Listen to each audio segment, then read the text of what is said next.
Muy buenas tardes.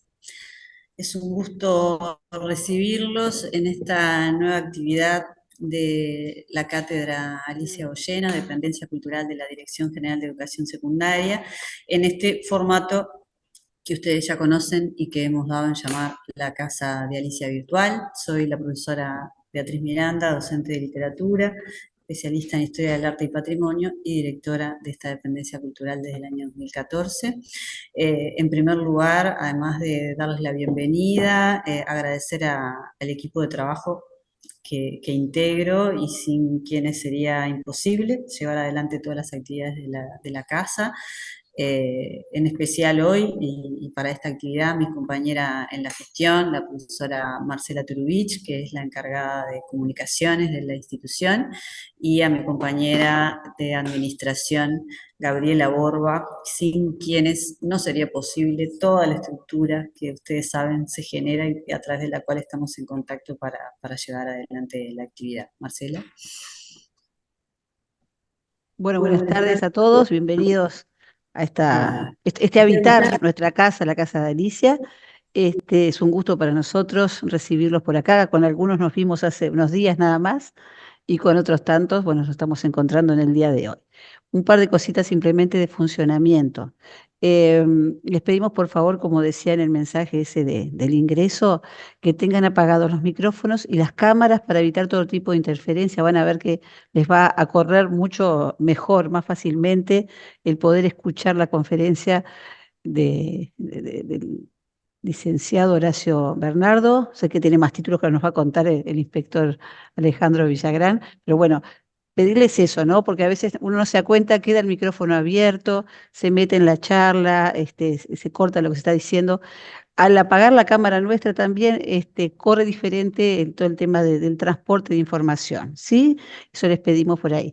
Y seguramente ustedes recibieron por parte de nuestra compañera todo el material que tenía que ver con la inscripción y bueno, saben que después en unos días les va a llegar las certificaciones, este material va a quedar grabado para ser consultado más adelante.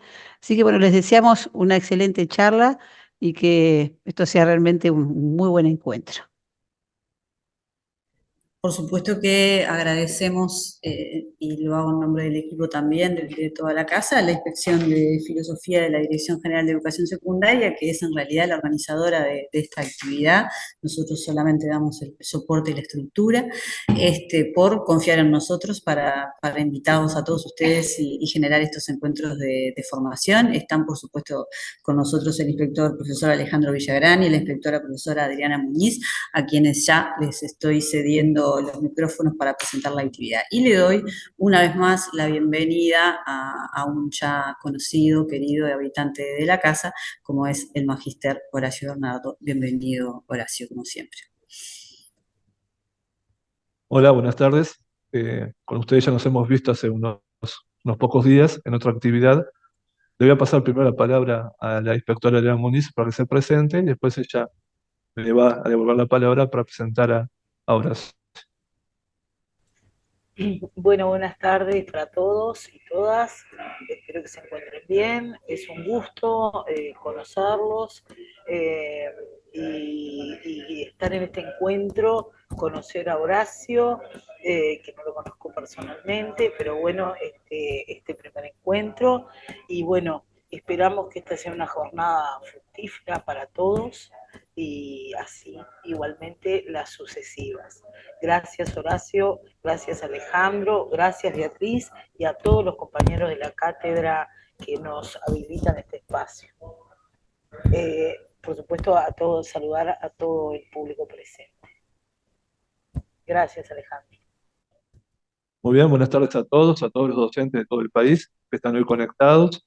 Es un placer para nosotros introducirnos en esta actividad que se da en el contexto de la instalación de una unidad curricular optativa que llama argumentación y debate dentro del ámbito filosófico, pero también comprende y va más allá de esta circunstancia porque la argumentación y el debate son propias de la filosofía. De hecho, si recordamos antiguos sofistas con Sócrates debatiendo en el ágora, este, ya sea el Eutifrón u otros diálogos platónicos que tienen a Sócrates como principal interlocutor, de los distintos sofistas, obviamente que había debates de aquella época y debates muy duros. Recuerdo el debate de Eutifrono sobre la piedad, donde Sócrates debate, discute con un sacerdote sobre el sentido de la piedad. Eutifrón lo encuentra en el pórtico del Templo de la Justicia en Grecia y le pregunta qué hace allí, porque él sabe que Sócrates no quería acusar a nadie.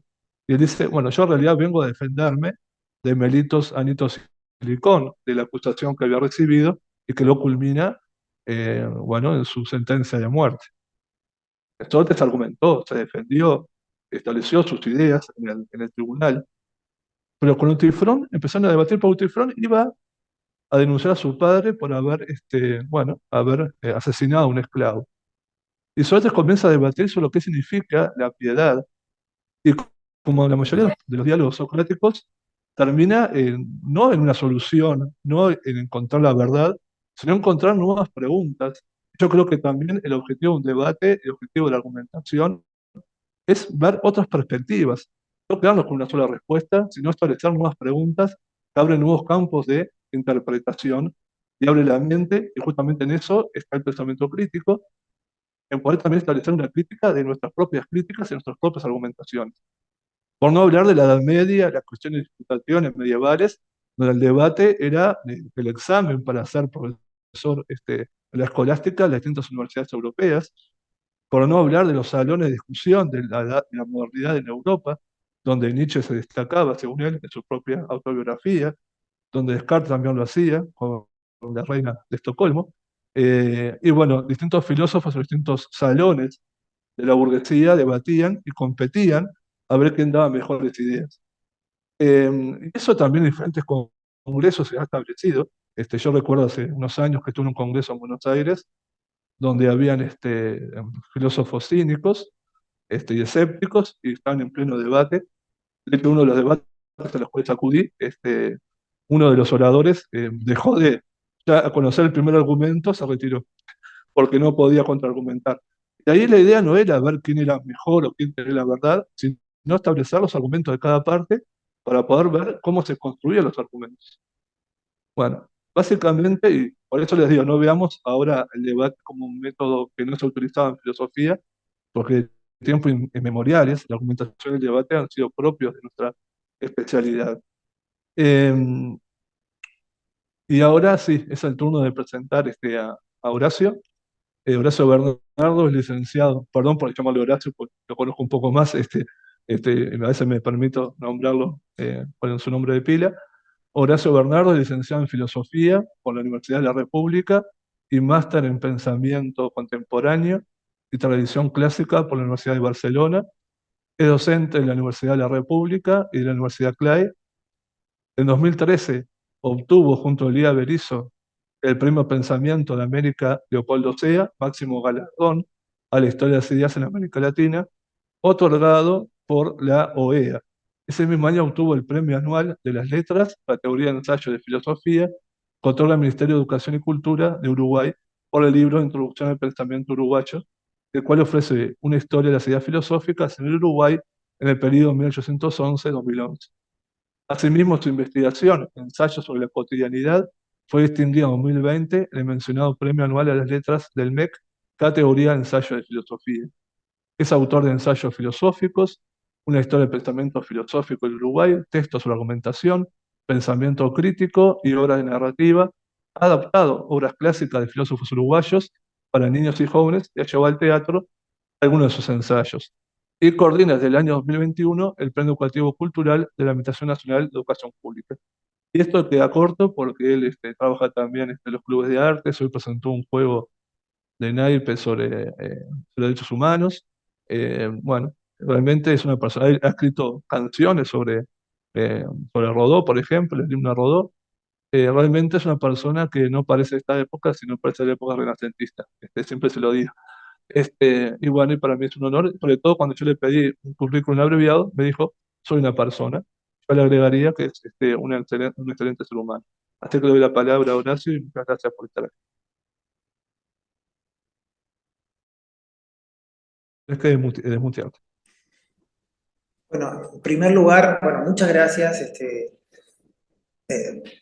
bueno, varios agradecimientos. En primer lugar, a Alejandro, que también le digo el nombre de pila, pero el inspector Alejandro Villagrán, por la invitación y por la confianza, porque estos espacios que están dedicados a docentes de filosofía exigen un rigor, exigen también digamos, un doble rigor, digamos, al hablar con personas que ya están familiarizadas, que ya conocen, que tienen una base sólida, y poder decir algo interesante o poder, digamos, que un inspector confíe en uno para eso también es algo muy importante para mí también. Agradecerle también a Adriana Muniz, con quien ahora nos estamos conociendo y que seguramente vamos a tener otras instancias para conocernos, y también a Beatriz y a todo el equipo de la Cátedra Alicia Goyena, de esta casa virtual y la presencial también, que tantos proyectos y cosas lindas hemos hecho en ese espacio maravilloso, ya lo digo, tanto presencial como virtual, y espero que esta conferencia o charla o encuentro sea enriquecedor para todos ustedes. Este es el primero de 3 encuentros que se han planteado de modo independiente, pero que tienen digamos, una unión en lo que es el tema de la argumentación y debate. Hoy vamos a hablar sobre las herramientas de argumentación aplicadas al debate. La semana que viene vamos a hablar sobre recursos y estrategias prácticas para trabajar el debate en el aula, y en la tercera sesión que vamos a compartir, luego esto continúa con otros expositores, teoría y ética del debate, que también es muy importante. O sea, hoy vamos a tener un encuentro práctico sobre cómo vincular argumentación y debate de una manera muy práctica y comprenderla de esa manera práctica. En la segunda, cómo llevar eso al aula, también de manera práctica, de poder trabajarlo con los estudiantes. Y en la tercera sesión, darle un enfoque también más teórico, no solamente de la historia del debate o de las posibilidades que hay en el debate, sino también la ética que está vinculada al ejercicio del debate. Si surgen dudas, creo que ya lo aclaró Beatriz, también lo pueden hacer a través del chat, o bueno, Alejandro también va a estar allí. Yo no tengo ningún problema en poder contestar dudas, o si algo no queda claro, o si algo es necesario ampliarlo, con mucho gusto, naturalmente no hay ningún problema, es más, estamos para eso. Bueno, vamos a para darle una estructura, para darle un orden a esta charla, vamos a compartir un PowerPoint. ¿Se ve bien el PowerPoint?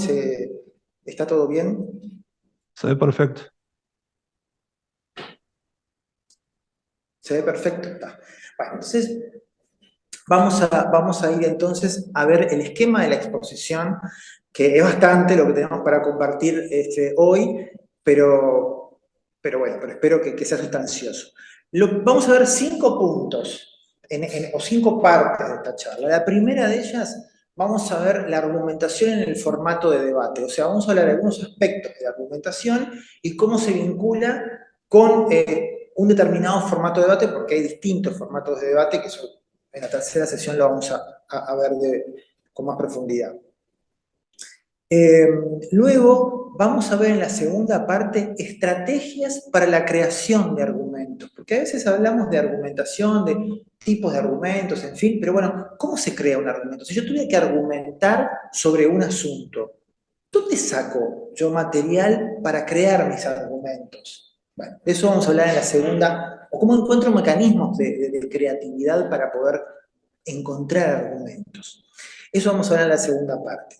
En la tercera parte de esta exposición, vamos a hablar de las operaciones con argumentos. O sea, nosotros podemos hacer cosas con los argumentos en un ámbito de debate.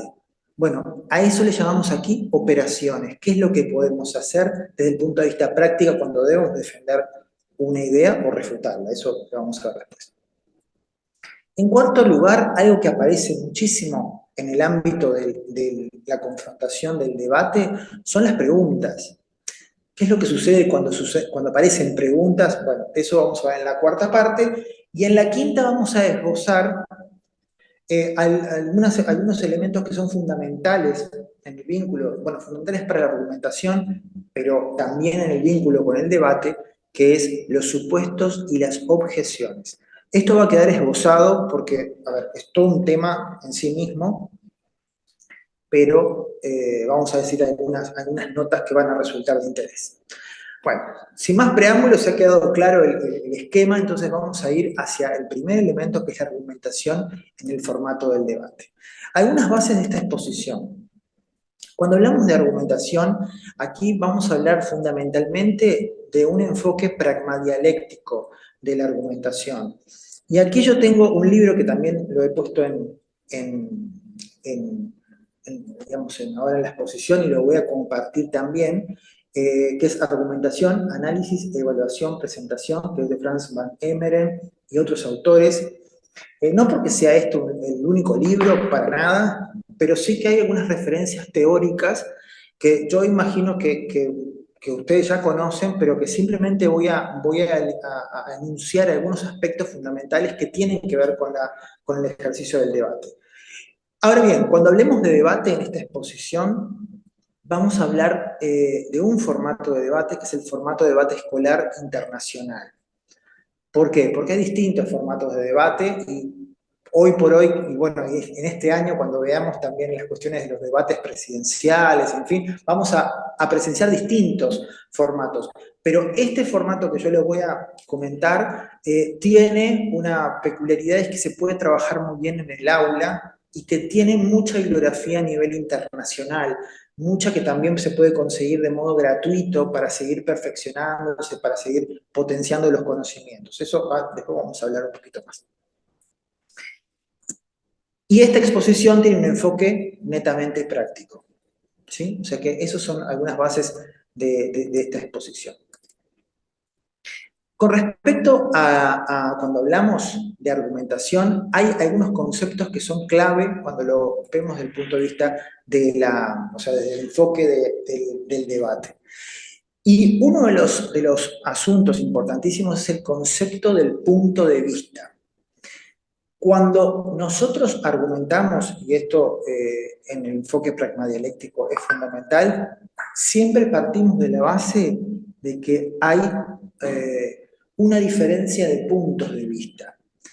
Para que haya un punto de vista, digamos, para que haya esa diferencia de punto de vista, el asunto sobre el cual se debate o se discute no tiene que ser evidente para los interlocutores.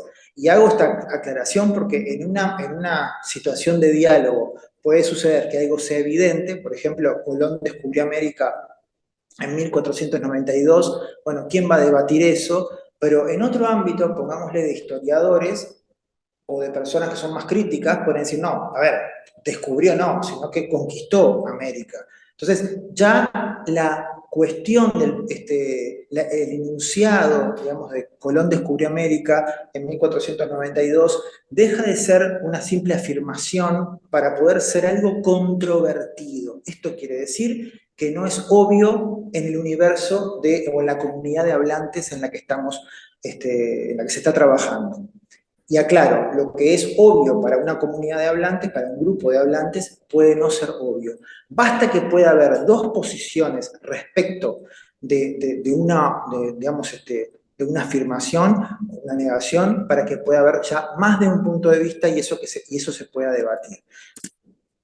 También vamos a ver algo muy básico, pero que es necesario verlo por el tema del debate, que es la diferencia entre justificación y refutación, y un tercer elemento clave para cualquier armado de argumentación, y sobre todo de un debate, es tener un diseño de una argumentación, o sea, poder tener herramientas para armar el diseño de tu propia argumentación de aquel punto de vista que quisieses defender.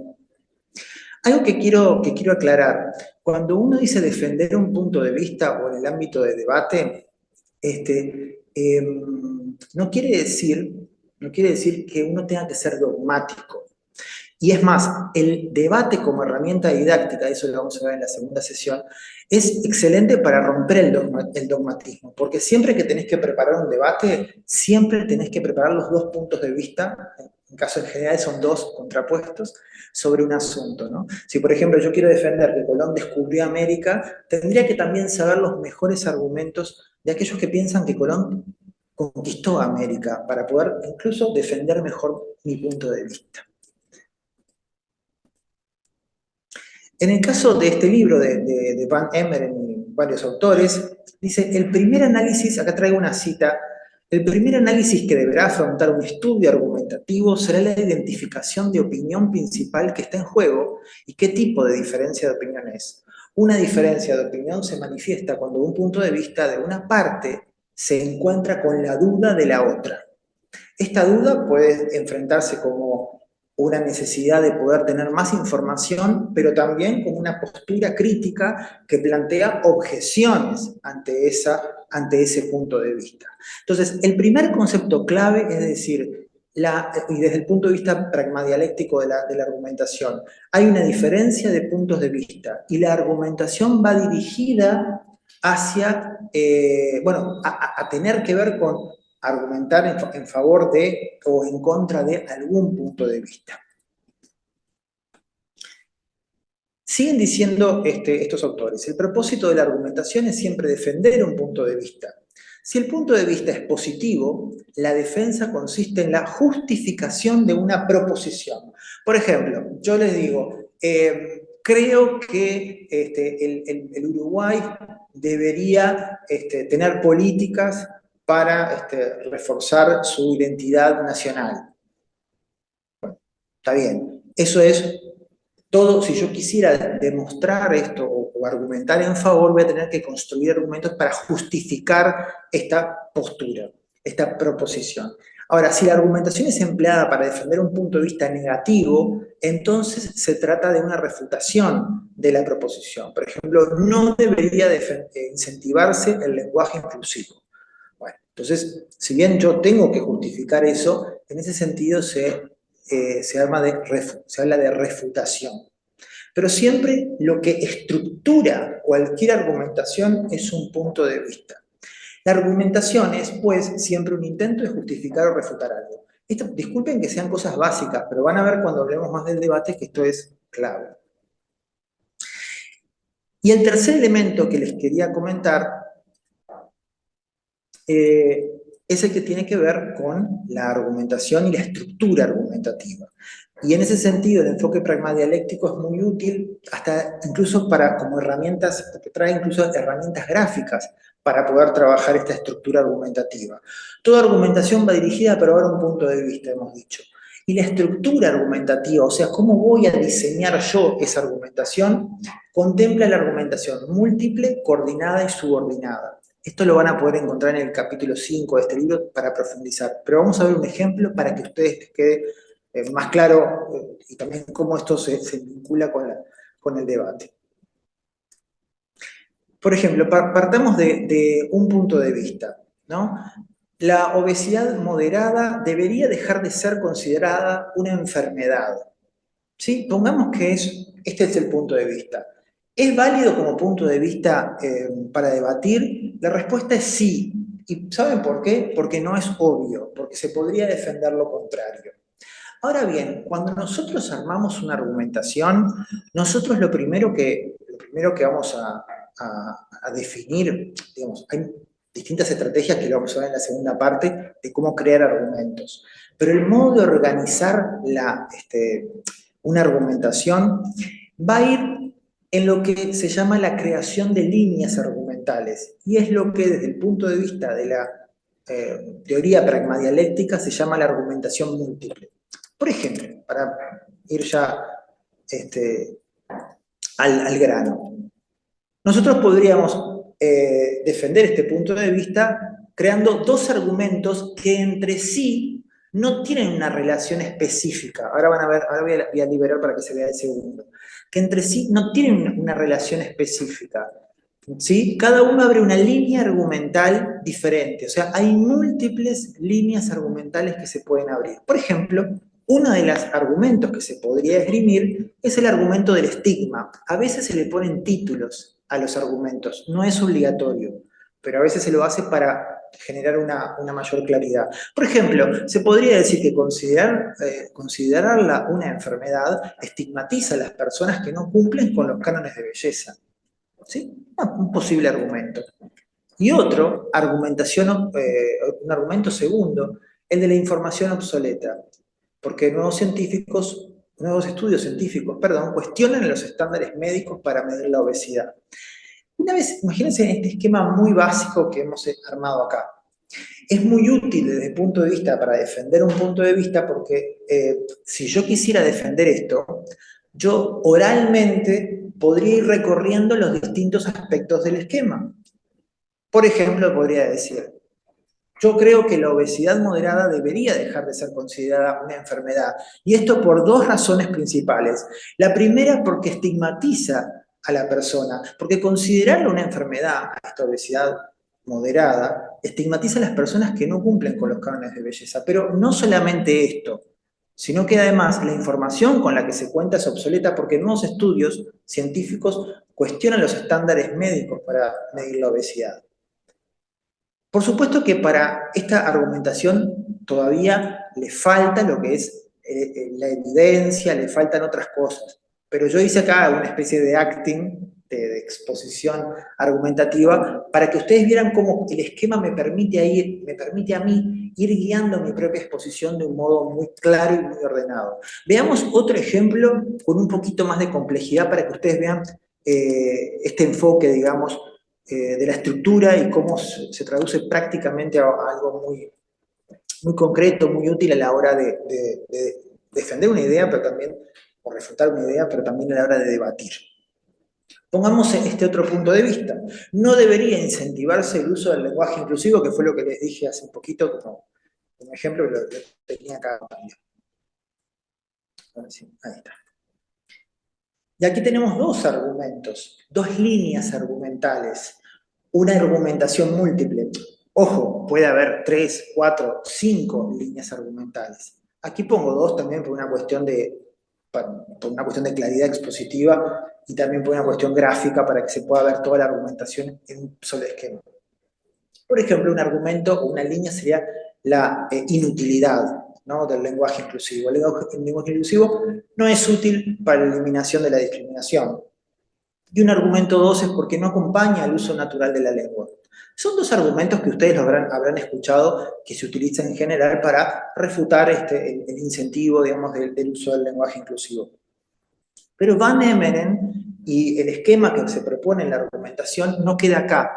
Ellos dicen, bueno, hay otro modo de seguir encastrando este esquema, que es la argumentación subordinada. Esto quiere decir que el argumento número 1 o número 2, tal como están planteados, no son obvios. O sea, alguien podría objetarme y decirme, pero ¿por qué usted dice el argumento 1 que el lenguaje inclusivo no es útil para la eliminación de la discriminación? Este argumento, que viene a ser soporte del punto de vista, se transforma él mismo en un punto de vista que yo tengo que justificar. O sea, yo tengo que construir un argumento subordinado, o sea, que pruebe el argumento 1. Se los voy a mostrar para que quede bien claro. Por ejemplo, podría construir dos argumentos subordinados. El argumento 1.1, utilizo la misma notación que utilizan la teoría pragmadialéctica. El uso de eufemismos solo modifica los términos peyorativo. Por ejemplo, si antes era peyorativo decir negro, por ejemplo, y cambio por afro, bueno, nada va a quitar que la gente cuando quiera discriminar diga afro en lugar de negro y eso sea discriminativo también. Pónganle ustedes que el argumento vaya por ahí. El argumento 1.2, la causa fundamental de discriminación no es lingüística. Se entiende entonces que estos dos argumentos están subordinados al argumento número 1. Lo mismo podría pasar en el argumento 2. Nada quiere decir que sean dos, ojo, yo puse 2 porque también cabía bien en el esquema. El argumento número 2 no acompaña el uso natural de la lengua. Por ejemplo, podría decir que el lenguaje inclusivo impone modas pasajeras, por ejemplo, el uso de la X, o podría ser el uso de la arroba, el uso de la E, ¿no? Esto todo es, en fin. O que un argumento 2.2 que no respeta la economía del lenguaje, ¿no? En general es la crítica esta que se dice que si se utiliza todos y todas, o los y las estudiantes, en realidad vulnera la economía del lenguaje, que es, ¿no?, que tender a hablar menos. Bueno, ¿por qué les hago todo este esquema? Porque el esquema es fundamental para armar una argumentación y también en un ámbito de debate para armar la estructura argumentativa y para poder exponerla. Porque si yo quisiera exponer, por ejemplo, y dar dos argumentos de por qué yo creo que no debería incentivarse el uso del lenguaje inclusivo, podría defenderlo con el orden que me trae el esquema. Imagínense que yo dijera, ¿saben qué? No debería incentivarse el uso del lenguaje inclusivo, y eso por dos motivos. El primero es porque es inútil. El lenguaje inclusivo no es útil para eliminar la discriminación. ¿Y saben por qué? Porque fomenta el uso de eufemismos que solo modifica los términos peyorativos de unos hacia otros. Y además, porque la causa fundamental de discriminación no es lingüística. Yo podría seguir fundamentando esto, pero lo voy a dejar aquí. Pero además, hay otro argumento principal, y es que no acompaña el uso de la lengua. Hemos visto, por ejemplo, que el lenguaje inclusivo impone modas pasajeras como el uso de la X o la arroba, en fin, no podría seguir agregando, ¿no? Pero además no respeta la economía del lenguaje, esa tendencia a, con menos palabras, poder comunicarse. Bueno, sigo haciendo el acting para que ustedes vean que lo que estoy diciendo simplemente es ir siguiendo el orden del esquema que yo previamente armé.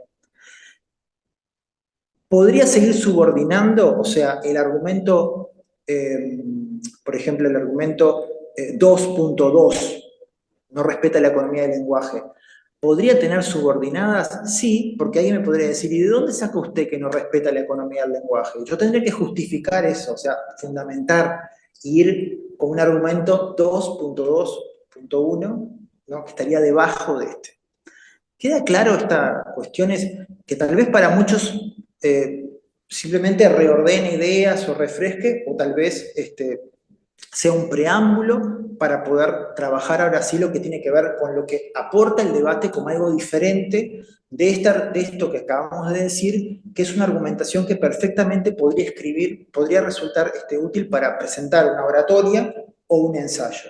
Pero el debate tiene algo distinto, y eso es lo que vamos a ver a continuación. Antes de entrar a algunos esquemas del formato, cuando nosotros hablamos de debate, hablamos de que la diferencia esencial, o una diferencia esencial con la escritura de un ensayo o con armar una argumentación para una oratoria, es que cuando yo armo un debate, yo tengo a la otra persona enfrente de mí que puede retrucarme, que puede refutar, que puede objetar lo que yo estoy diciendo. Yo puedo armarme todo un esquema precioso de por qué no hay que incentivar el uso del lenguaje inclusivo, pero tengo una persona que puede pensar que sí es útil para combatir la discriminación, que sí acompaña determinados procesos de la lengua y que tenga muy buenos argumentos para decirme eso. Y ahí ya no basta con tener armado mi esquema, yo también tengo que considerar qué es lo que la otra persona podría decir cuando piensa diferente. Bien, entre los formatos de debate vamos a ver uno que es el formato de debate internacional escolar. ¿Por qué? Como les decía, porque entre los formatos, digamos, tiene una presencia internacional muy importante y también permite tener muchos materiales que podemos conseguir en distintas fuentes que nosotros incluso podemos también presentar esas fuentes. En este formato, primero, contarles qué es un formato de debate y qué elementos tiene un formato de debate. Voy a dejar de compartir un momentito, voy a dar la cara en plenitud, digamos. ¿Qué elementos tiene un formato de debate, cualquiera sea este? Bueno, en primer lugar, lo que tiene cualquier debate son los debatientes, o sea, aquellos que debaten. Y lo que hay son al menos dos posiciones encontradas. O sea, que pueden ser equipos o a veces se llaman casas en algunos formatos. Al menos hay dos, les decía, puede haber más. E incluso en los formatos de debate, por ejemplo, presidenciales, hemos visto de 5, de 7, en fin, de muchos elementos. Pero aquí en este formato vamos a ver dos posiciones encontradas. O sea que hay un equipo o un grupo que defiende una postura, una posición, y hay otro que va a defender lo contrario. ¿Tá? Es un formato, ya les digo, puede haber 3 posiciones más, pero este es un formato que es muy bueno también para trabajar en el aula. En este formato hay 3 elementos, 3 personas que debaten en uno de los grupos y 3 personas que van a participar en el otro grupo. El resto de los que participan pueden tener otros roles que ahora les voy a contar. O sea, el primer elemento son los debatientes y la cantidad de posturas, y en este caso va a haber 2 posturas diferentes. El segundo elemento es el asunto del cual se debate. Y lo que se debate no es un tema, lo que se debate es una moción, lo que se llama en la jerga, digamos, de las cuestiones de los debates. ¿Cuál es la diferencia entre un tema y una moción? Un tema es, por ejemplo, decir el lenguaje inclusivo. Vamos a debatir sobre el lenguaje inclusivo. Pues no se debate sobre el lenguaje inclusivo, porque es un tema, es un título. O sea, se puede hacer una conferencia sobre el lenguaje inclusivo o un libro, pero no se puede debatir sobre el lenguaje inclusivo en sí. Lo que se tiene que debatir es sobre algo que pueda tener varios puntos de vista. Por ejemplo, el lenguaje inclusivo es bueno para combatir la discriminación. ¿Sí o no? O sea, eso se puede debatir porque hay quien puede estar a favor de esa moción o en contra de esa moción. O sea, no se puede estar a favor o en contra del lenguaje inclusivo en sí. De lo que podemos estar a favor o en contra del lenguaje inclusivo son de mociones. De mociones, no de emociones, naturalmente. Hay tipos de emociones, después en esta sesión no vamos a profundizar sobre los tipos de emociones que hay, pero hay clasificaciones de emociones. ¿Saben? Una forma de clasificar muy útil las emociones o las formas de lo que se puede discutir, ¿saben dónde lo tienen? En la lógica viva de Carlos Vaz Ferreira. Carlos Vaz Ferreira señalaba que había distintos tipos de problemas. Creo que Adriana Silvera tiene abierto el micrófono y hay algún ruido allí. A ver si lo puede silenciar. Gracias. Creo que se te abrió de vuelta. Ay, perdón. ¿Se te abrió? Sí. No pasa nada. Simplemente que... A ver, ahí está. No estoy censurando a nadie, simplemente que a veces creo que es involuntaria la cosa, pero si alguien quiere hacer una pregunta, lo puede hacer. Por ejemplo, en Lógica Viva, que naturalmente todos aquí conocemos la gran obra de Carlos Vaz Ferreira, él habla de tipos de problemas, ¿no? Problemas de hechos, de palabras y normativos, que para nosotros son tipos de cosas sobre las cuales se puede discutir, ¿no? O sobre cómo se nombran las cosas, o cómo son las cosas o cómo deben ser.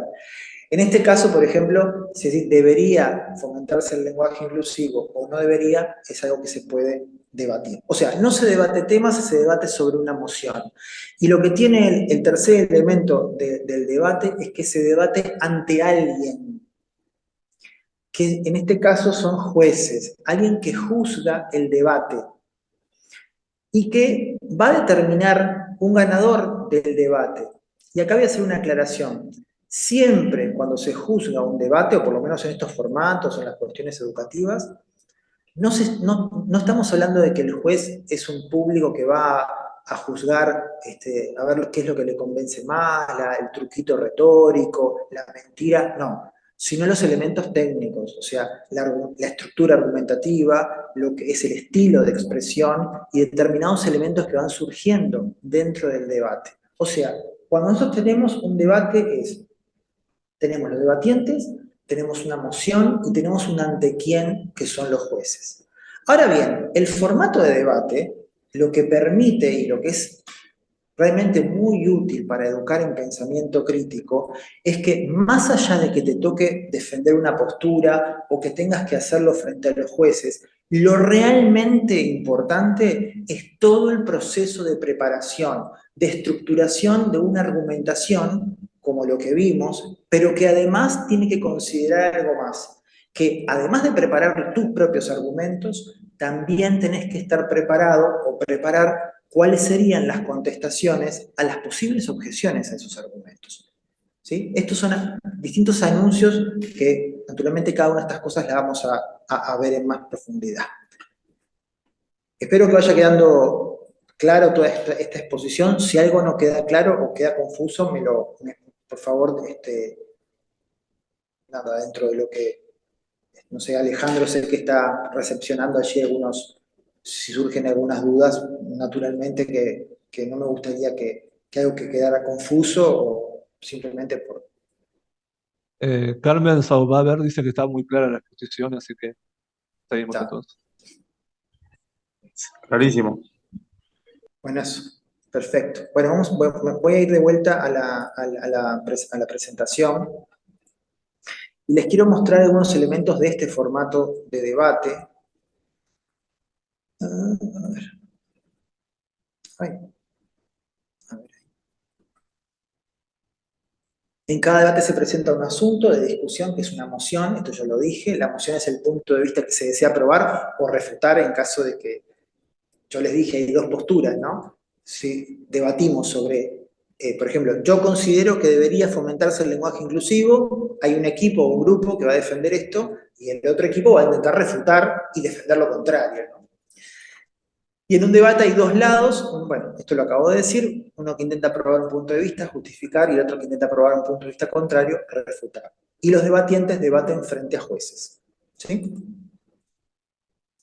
En este formato, que digamos es una base que se puede también modificar, a veces se modifica el tiempo máximo, el esquema es muy sencillo. Si tenemos dos grupos de estudiantes o de debatientes, uno defiende la moción y otro defiende lo contrario o intenta refutarla, lo que va a suceder es que hay un orden en cada formato. Acá va a haber 3 oradores en uno de los grupos, entonces habla el primer orador de proposición. Proposición quiere decir aquel grupo que defiende la moción. Luego de que habla 8 minutos, le toca al primer orador de oposición, o sea, el grupo que está en contra de la moción y que defiende lo contrario.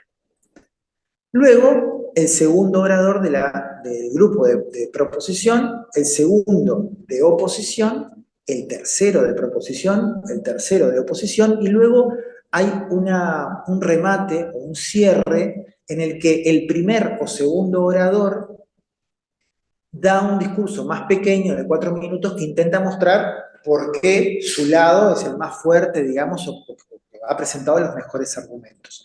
Y aquí se invierten los términos. Primero da el discurso de réplica, oposición, y cierra con su discurso de réplica, proposición, en un formato de 4 minutos. Esto en el aula, les digo, también lo pueden bajar, o sea, lo pueden trabajar con menos minutos, pero esto es el formato internacional de debate. Y cada uno de los oradores, yo aquí no voy a entrar pero lo quise poner, tiene sus finalidades.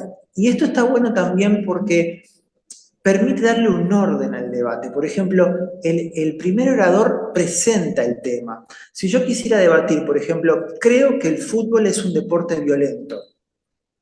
Bueno, primero tengo que dar un contexto de lo que estoy hablando. Y en este caso, ¿no?, define las partes, introduce el debate, introduce un plan si es necesario, y una de las partes de lo que dice el primer orador dice, plantea 2 argumentos a favor de la moción. ¿Recuerdan lo que vimos del esquema? Imaginemos que el primer orador tiene ya preparado 2 argumentos para defender que el fútbol es un deporte violento, que es lo que defiende su grupo, ¿no? Lo mismo va a pasar con el equipo de oposición o el grupo o la casa de oposición, que también va a tener que, bueno, responder a alguno de los argumentos o intentar refutar algunos de los argumentos expresó el primer orador, pero también es presentar dos argumentos a favor de lo contrario. Por ejemplo, dar dos argumentos de que el fútbol no es un deporte violento. Yo no voy a profundizar, les dije, pero sí lo quería dejar acá para que ustedes vieran, ¿no?, cómo en cada uno de los oradores hay determinadas pautas, ¿no? Por ejemplo, en el caso de los segundos oradores, presenta un nuevo argumento, ¿no? Es como diciendo, yo intento refutar lo que escuché, ahí lo dialéctico. Yo no sabía lo que iba a decir el otro grupo, el otro equipo, pero yo sí tengo que preparar qué es lo que podría contestarle si es que yo tengo una contestación para el argumento. Una cosa fundamental es la siguiente: durante el debate no se cambia de postura porque es la postura que te tocó defender. Ni siquiera a veces coincide que el debatiente está de acuerdo con esa postura. Pero ¿saben qué? Fuera del debate, cuando te toca preparar un asunto, cada uno de los debatientes sale mucho más enriquecido y ahí sí puede cambiar de postura, puede suavizar su postura.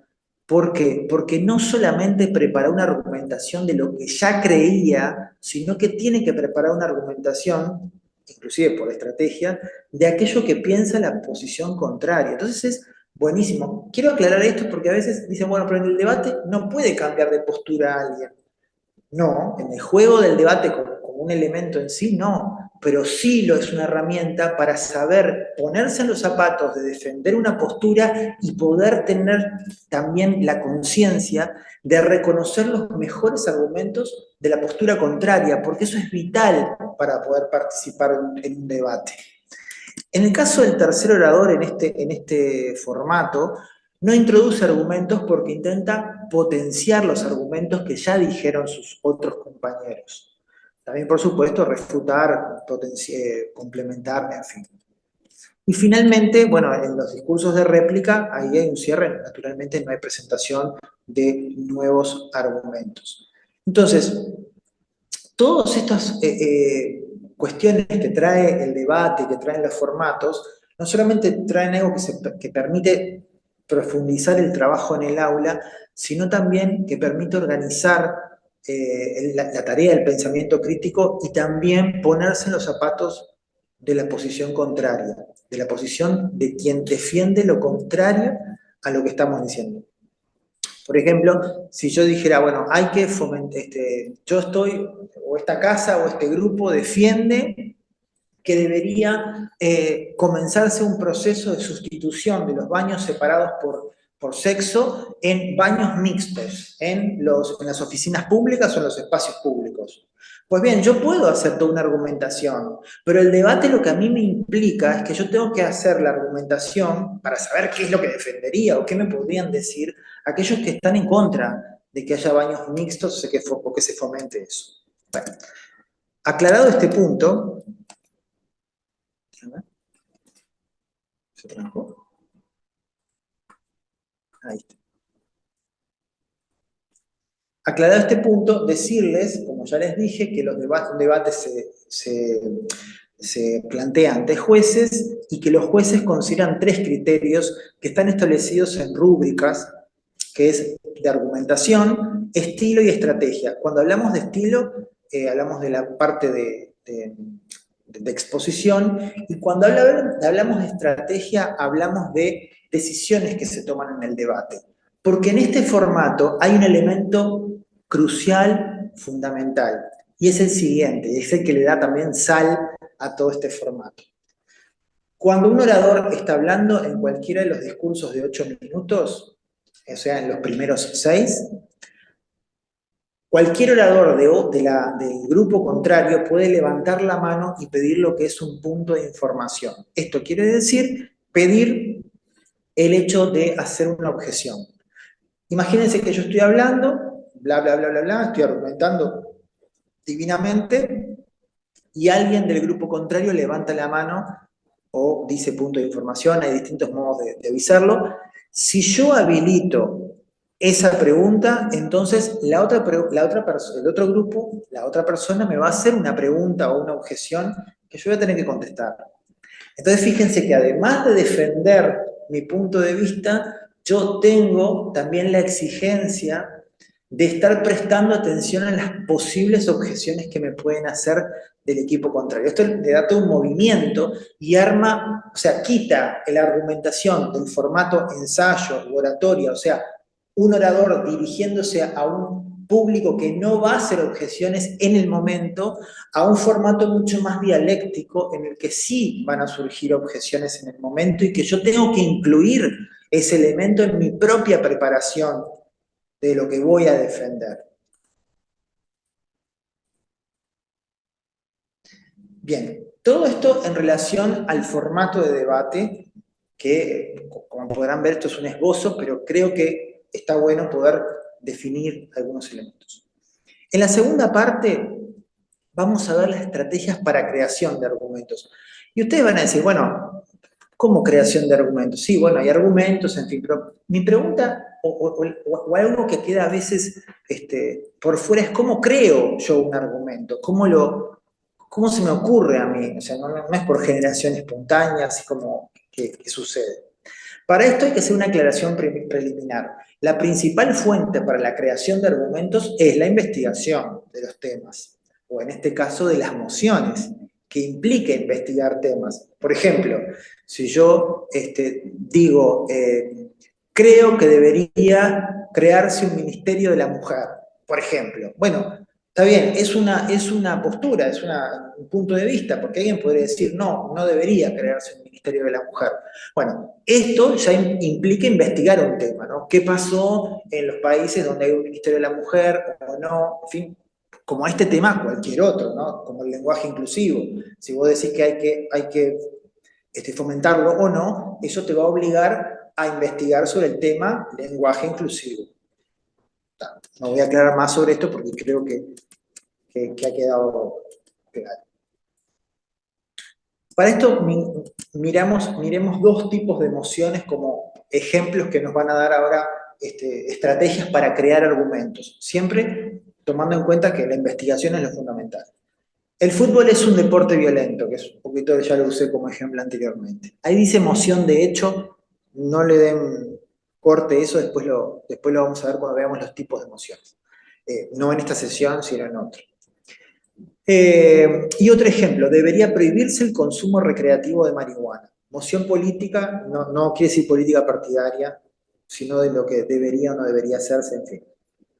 Tengan en cuenta esos dos ejemplos. Bueno, ¿cómo hacemos nosotros para crear argumentos? Lo primero que podemos hacer, o sea, el mecanismo más libre es la lluvia de ideas. Esto quiere decir, por ejemplo, yo tengo que defender el fútbol es un deporte violento. Bueno, ¿qué argumentos podría a mí ayudarme para defender? La lluvia de ideas es tirar todo lo que se te ocurra, que podría ser algo para defender. No importa si eso tiene un asidero, si tiene evidencia, si es absurdo, no, nada, no hay filtro ni hay ningún tipo de limitante a la creación. Por supuesto, después sí va a haber un filtro, ¿no? Pero lo importante es que fluya la creatividad. No importa si lo que estás diciendo es una tontería absoluta, si no tiene ningún asidero, no importa. A veces lo que sucede en la lluvia de ideas es que cuando se trabaja en grupo, por ejemplo, se puede trabajar oralmente, cada uno dice cosas, pero a veces en algunos grupos hay gente que es más tímida o hay personas que son más avasallantes, no por maldad, sino por su temperamento, que son más como efusivas o hablan más fuerte o son más rápidas de mente y se les ocurre más cosas más rápido. Entonces, eso a veces apaga a otras personas. Hay otras estrategias para hacer la lluvia de ideas, por ejemplo, de modo de escribir papelitos y meterlos en una bolsa y después sacarlo todos, de modo tal que la gente no se cohíba. O sea, eso es uno de los mecanismos. La lluvia de ideas es el modo más libre, más desestructurado y sin formato. Ahora, todos los otros que vamos a ver sí son modos de dirigir la mente para que a mí se me puedan ocurrir con mayor claridad algunos tipos de argumentos. Estas diapositivas también van a estar a la vista en algún lado. Yo no tengo problema en compartir las diapositivas, digo, por el comentario de Victoria Polero, que acaba de hacerlo. No hay ningún tipo de de problema. El segundo tipo de estrategias para la creación de argumentos, que más bien es un elemento preliminar, es el tema de las definiciones estipulativas. Esto quiere decir que cuando, imagínense que volvemos al tema, ¿no? El fútbol es un deporte violento. Perfecto. Antes de entrar a pensar argumentos, despejemos los problemas de palabras, para hablar más ferreirianamente. Bueno, ¿qué entendemos por violencia para el caso de esta argumentación? O por ejemplo, debería prohibirse el uso recreativo de la marihuana. Bueno, definamos primero qué es uso recreativo. ¿Y por qué digo definiciones estipulativas? Porque a diferencia de las definiciones del diccionario, tanto de la lengua española como los diccionarios técnicos, muchas veces las definiciones se estipulan en el ámbito del debate, o sea, se crean, digo, ¿no?, con una base, ¿no? Se crean, pero porque no existe, digamos, una concepción única sobre lo que se entienda, pero se pacta muchas veces o se explicita el supuesto para que quede bien claro y después poder crear otros argumentos. Otra estrategia que tenemos para crear argumentos son los encuadres, o lo que se dice en inglés el framing, ¿no? Es como diciendo, ¿vieron como una cámara de televisión, que la cámara puede alejar la cámara o acercarla? Bueno, lo mismo podemos hacer con la mente para poder dirigirla hacia pensar posibles argumentos. Voy al ejemplo de la moción, el fútbol es un deporte violento. Nosotros podríamos acercar la cámara y decir, bueno, la voy a acercar y solamente voy a pensar lo que pasa dentro de la cancha. Entonces podría encontrar argumentos, todavía no estoy organizando, ¿no? Simplemente estoy pensando argumentos. Argumentos que, no sé, ejemplos de partidos en los que sucedió algo particularmente violento dentro del campo de juego, por ejemplo, no sé, esa violencia puede ser verbal, puede ser física, en fin. Podría alejar un poquito la cámara y no solamente ver el campo de juego, sino todo el estadio, digamos, en sí mismo, y encontrar argumentos que tengan que ver con los hinchas, ¿no? Las barras bravas, los elementos, en fin. O podría también decir, alejar más la cámara y ver argumentos que tengan que ver respecto de la ciudad, por ejemplo, lo que sucedió en una ciudad específicamente, o sea, la comparativa entre la violencia dentro de una cancha y la violencia fuera de la cancha en esa misma ciudad. ¿Entienden? O sea, podría ir dirigiendo o decir, bueno, ahora voy a pensar solo cosas que pasen dentro de un estadio. O voy a pensar solo cosas que involucren, pónganle ustedes que alejamos la cámara muy lejos y vemos, no sé, el mundo, ¿no? Con respecto a la violencia del ser humano global, ¿no? Entonces, yo dirijo mi mente, o digo, voy a dedicarme simplemente a ver el fútbol de la capital. Entonces voy a buscar argumentos del fútbol de la capital. En fin, ¿entienden? O sea, es como yo alejo o acerco la cámara para poder encontrar distintos argumentos.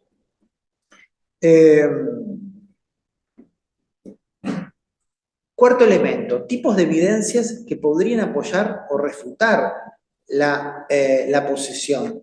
Esto también nos guía a nosotros para poder, para poder saber dónde podríamos encontrar fuentes para poder buscar argumentos. O sea, yo les dije, la investigación es muy importante, pero a veces hay que entrar a hacer un ejercicio imaginativo de dónde podría encontrar yo evidencia o información. Incluso para sostener aquellos argumentos que yo comencé a diseñar como un ejercicio de encuadre. Por ejemplo, yo podría haber diseñado, no sé, ejemplos de partidos de fútbol, para el ejemplo que acabo de decir. Pero me podría imaginar dónde puedo encontrar estadísticas o información, ¿no?, sobre eso, qué sé yo. Puede ser en el ministerio, no sé, en el área de deporte o en los archivos de los distintos clubes de fútbol, en fin. Otro elemento que nos guía la mente para encontrar argumentos son los principios o valores que se relacionan o fortalecen la posición, o disvalores que la debilitan. Voy a aclarar esto. O sea, cuando hay valores que están en juego, es decir, bueno, ¿qué valores están ahí en juego en la posición? ¿Y cuáles son los que favorecen mi posición y cuáles son los que la debilitan? Por ejemplo, si yo digo, debería prohibirse el uso recreativo de la marihuana, pues bien, el valor que está asociado a mi posición es el de la seguridad, perdón, el de la salud, ¿no? Pero si yo defendiera lo contrario, por ejemplo, no debería prohibirse el uso recreativo de la marihuana, hay un valor que está asociado con esa postura contraria, que es el de la libertad. Entonces, pensar los principios o los valores que están asociados a mi postura me permite enfocarme en qué argumentos construir. Por ejemplo, si yo digo, debería prohibirse el uso recreativo de la marihuana, podría decir, bueno, el valor que está asociado es el de la salud. Entonces yo puedo vincular y enfocar mi mente y decir, bueno, ¿cuáles argumentos podrían estar vinculados con potenciar el valor de la salud? Ojo, la salud es uno, hay más, evidentemente. Otro modo de enfocar la mente para encontrar argumentos es ver las consecuencias positivas o negativas asociadas a la posición. Esto sirve sobre todo en las argumentaciones que son más sobre debería hacerse tal cosa o prohibirse tal cosa. Por ejemplo, si decimos debería prohibirse el uso recreativo de la marihuana, podemos pensar ahora consecuencias. O sea, consecuencias positivas de si se hace lo que nosotros estamos proponiendo, o consecuencias negativas de no hacerlo. Por ejemplo, si se prohibiera el uso recreativo, por ejemplo, diríamos, mejoraría la salud mental de los adolescentes a futuro, por tal y tal motivo. O si no se prohibiera el uso recreativo, por ejemplo, habría más drogadicción y narcotráfico o lavado de activos en el Uruguay, porque podría, digamos, ser el inicio del uso recreativo de la marihuana hacia la escalada hacia otras drogas. No estoy acá diciendo esto, simplemente son argumentos que podrían ser consecuencias positivas, pero entienden que una cosa es enfocarte como en el encuadre, que es como ver más de cerca, más de lejos. Otra cosa es ver los principios y valores que están involucrados en lo que yo estoy defendiendo. Otra cosa es ver las consecuencias positivas o negativas. Son todos elementos que están en el universo de las cosas que discutimos y simplemente estas estrategias son modos es como recortar todas esas posibilidades y decir, bueno, enfócate solamente, por este momento, enfócate ahí y no te disperses. O sea, es todo lo contrario de lluvia de ideas, ¿no? Lluvia de ideas es, bueno, abrite a todo lo que se te ocurra y después filtrar. Acá ya hay un filtro previo pero dirigido. Otro modo de enfocar la mente es ver los puntos de vista de distintos actores involucrados. Por ejemplo, volvamos al caso de que el fútbol es un deporte violento. Bueno, ¿violento en qué sentido? ¿Para quién? Desde el punto de vista de quién, ¿no? Entonces, ese quién puede ser una persona, un colectivo de personas, o sea, un vago o un colectivo específico definido. Por ejemplo, los jugadores, desde el punto de vista de los jugadores, desde el punto de vista del público, desde el punto de vista de los niños y el ejemplo que es para los niños, desde el punto de vista de la sociedad. Alguien podría decir, no, desde el punto de vista social, el fútbol no es un deporte violento, porque incluso habiendo cuestiones violentas dentro del fútbol, es un canalizador recreativo o en el deporte de ciertas, no sé, de ciertas cuestiones o permite hacer catarsis, digamos, que si no estuviera eso se haría afuera en la sociedad. ¿Entiendes? O sea, desde el punto de vista de la sociedad, de los niños, de las mujeres, de los hombres, de los jugadores, de los narcotraficantes, de los dirigentes de fútbol, o sea, uno puede encontrar cualquier actor y decir, desde ese punto de vista, ¿qué argumentos habría o qué argumentos tendría para defender la postura que yo quiero defender o para refutarla, en fin? Y el último elemento o modo de enfocar la mente es el punto de vista de distintas áreas o disciplinas involucradas. Vuelvo al mismo ejemplo que estamos usando del fútbol. Yo podría verlo desde el punto de vista de la historia del fútbol, o desde la sociología, o desde la antropología. ¿Qué argumentos podría encontrar desde esos enfoques disciplinares? Todas las cosas que yo le estoy diciendo, reitero, son modos de recortar la realidad o el universo argumentable para poder pensar con mayor claridad la creación de argumentos, que luego van a tener que ser perfeccionados a partir de razonamientos más elaborados o perfeccionados a través de distintos modos de evidencia, o sea, citas de autoridad, estadísticas, experimentos, elaboraciones propias, en fin, una serie de elementos, pero que me permite a mí guiar antes de armar la estructura, decir, bueno, ¿con qué material cuento yo? Hasta acá hay alguna cuestión, no sé si hay alguna cuestión que quiera señalar o si Alejandro... No, preguntas no, pero hay un aporte de Adriana Silvera que dice, es clave en el debate la preparación de los posibles contraargumentos. En ese sentido, es más complejo, desafiante, exigente intelectualmente e interactivo el debate, una propuesta que solo desarrolle una argumentación. Un aporte. Totalmente de acuerdo. Exactamente, sí. Sí. Tiene ese elemento de las objeciones, las contraargumentaciones, que es lo que le da ese diferencial. Sí. En ese sentido, el tercer punto de lo que vamos a ver hoy, que son las operaciones con argumentos, va justo en la línea de este comentario que traías tú, Alejandro, respecto a lo que decía la docente. Operaciones con argumentos. Bueno, muy bien, yo los argumentos los puedo crear a través de distintas técnicas. Quiero aclarar también que estas técnicas, algunas de ellas están en lo que es la psicología cognitiva, otras, digamos, son también como aportes, digamos, de distintos lugares para poder dirigir la mente, en fin. Bueno, yo les decía, los argumentos los puedo crear con distintas técnicas y con investigación.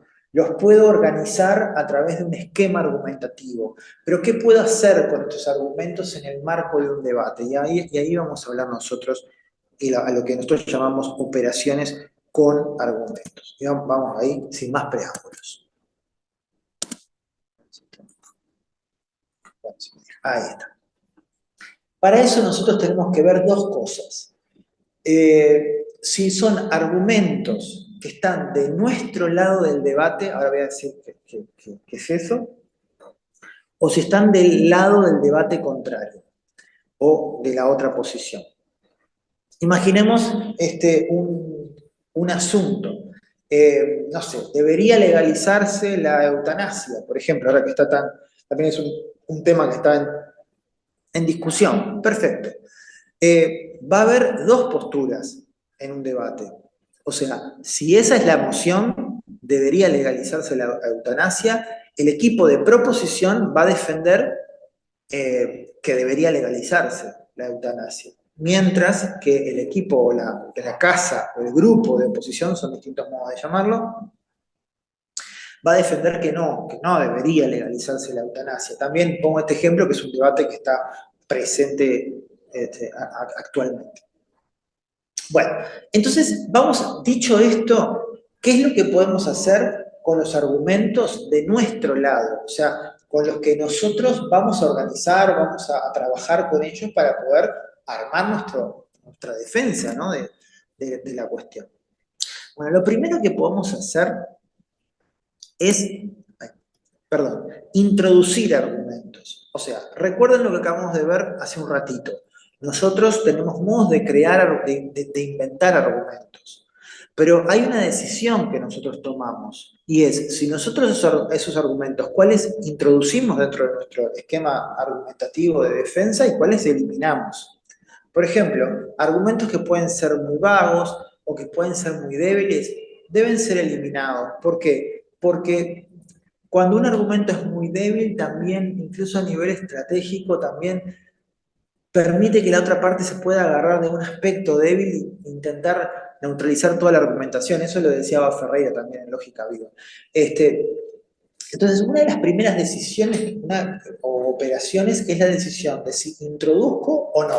O sea, que si me hayan ocurrido 20 argumentos, no quiere decir que yo tenga 20 argumentos.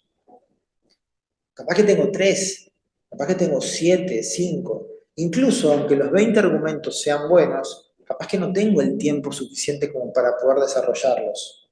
Entonces, en lugar de meter o introducir, perdón, 20 argumentos en plan flash, sin que se entienda nada de lo que estoy diciendo, digo, no voy a poner los 20, voy a poner 5. Y los otros 15, en todo caso, si surge alguna otra oportunidad o alguna objeción o algún otro elemento, bueno, veré de poder tenerlos. O sea que la primera operación es introducir o no introducir. La segunda operación es fundamentar. Por ejemplo, si yo digo, debería defenderse la eutanasia, por seguir con el mismo ejemplo. Perfecto. Y uno de mis argumentos o líneas argumentales es la siguiente. ¿Por qué? Porque en otros países se ha legalizado exitosamente. Imagínense que esa es una línea argumental.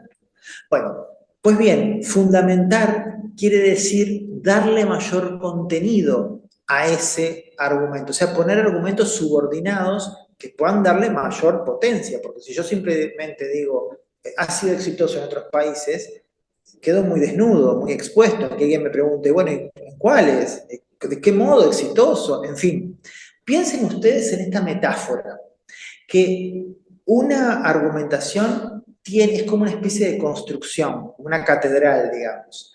Y en la cúpula de la catedral está el punto de vista. Y lo que nosotros tenemos para sostener el punto de vista son ladrillos. Cuanto más ladrillos haya para abajo, es como que más fundamentado está. Es como si ustedes vieran que la primer línea que defiende, de ladrillo que está debajo de la cúpula, son las líneas argumentales. Y luego los ladrillitos que van hacia abajo, es como en el esquema que vimos de los argumentos, aquellos que están subordinados, pero que justifican, que fundamentan, que le dan más solidez a esa construcción. O sea, yo digo, han sido exitosos. ¿Por qué? Porque, no sé, en Holanda hicieron tal cosa, en Suiza pasó tal cosa, en Ecuador, no estoy inventando, no estoy diciendo cosas reales, ¿no?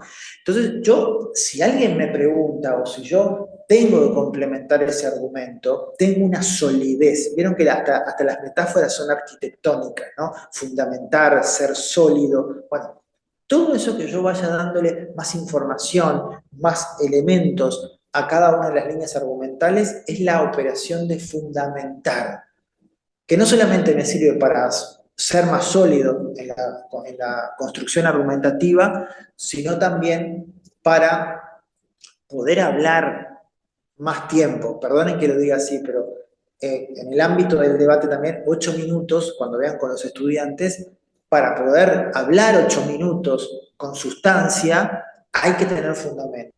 Y eso, por eso el ejercicio del debate fomenta la investigación.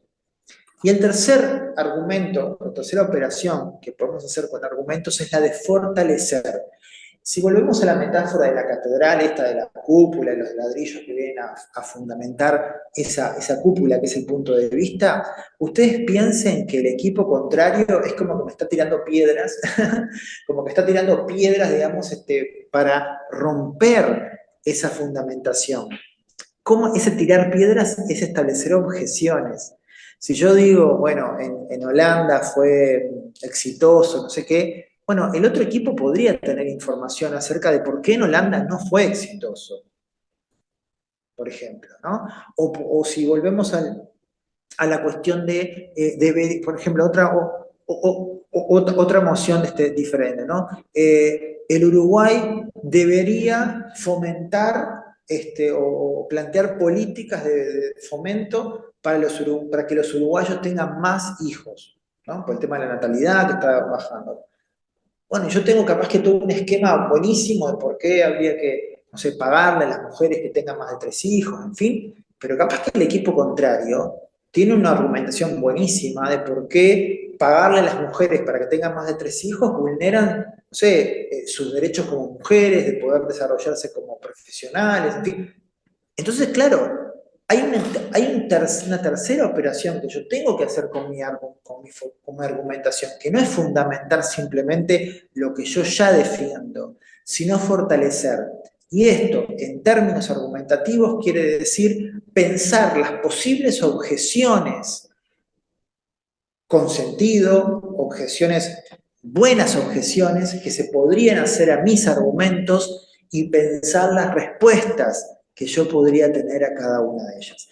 Ojo, no se puede fortalecer y pensar todo, pero naturalmente cuanto más fortalezcamos, es como que le estamos dando más potencia a esa construcción, a esa catedral, para que los ladrillos no le peguen, porque alguien podría decirme, no, bueno, si usted le paga a las familias para que las mujeres tengan más de 3 hijos y usted está vulnerando la posibilidad de que las mujeres puedan tener una vida más allá de ser madres, cosa que se ha conquistado en las últimas décadas, bla, bla, bla, ¿no? Toda una cuestión ahí. Yo podría también tener una respuesta y decir no, porque fíjense que en tales países se ha realizado y sin embargo las mujeres han seguido, o los indicadores han seguido mostrando que las mujeres han seguido teniendo participación en el ámbito laboral. No estoy hablando de argumentos reales, simplemente le estoy poniendo un ejemplo de lo que sería fortalecer mi argumentación. O sea, pensar las objeciones que me podrían hacer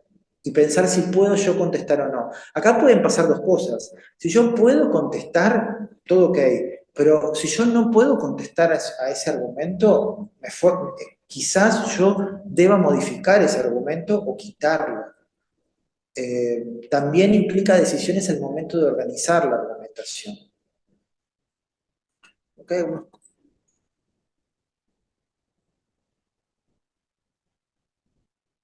Hay una cuestión interesante que dice Elena, que me parece muy importante con respecto a al formato.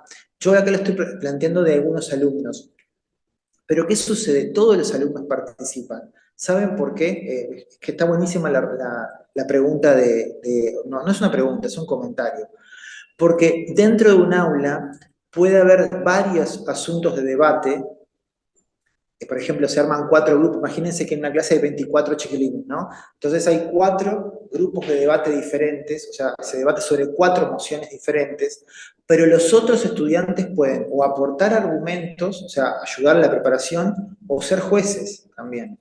Entonces, como pueden hacer distintos roles dentro del aula, puede haber que, no sé, una semana algunos estudiantes debatan y otros hagan de jueces y tengan que juzgar y justificar por qué creen que este lo hizo mejor que aquel. Siempre un ámbito, por supuesto, de respeto, en el que el papel moderador del docente es fundamental y la rúbrica es fundamental, que también la vamos a compartir.